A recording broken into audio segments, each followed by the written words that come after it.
да превземаме Шипка, но се налага да състезаваме тук, на стадиона.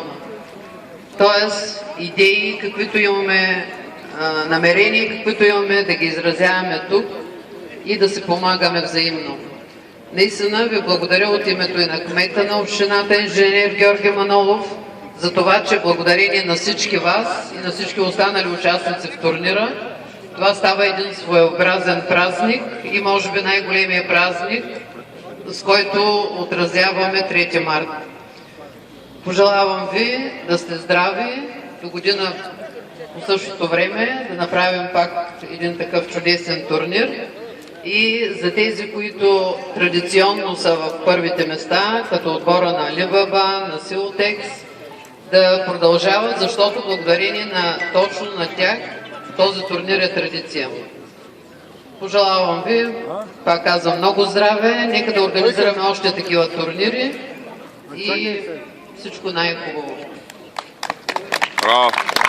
Ето и наградените. Най-добър вратар на турнира Стоян Сево. Получава грамота.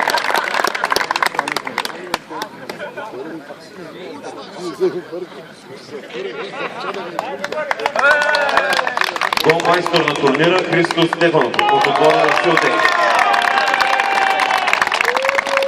с 17 точни попадения.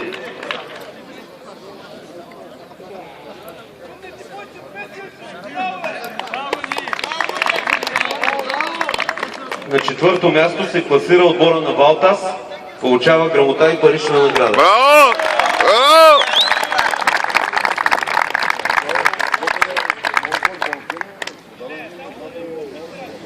На трето място се класира отбора на Силтекс. Моля капитана да се яви за награждаване, получават грамота и парична награда.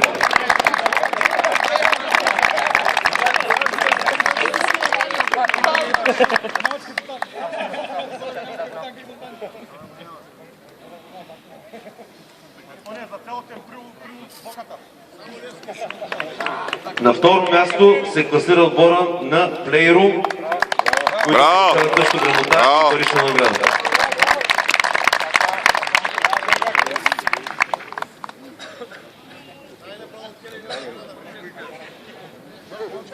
И шампиони на турнира е отбора на Алибаба.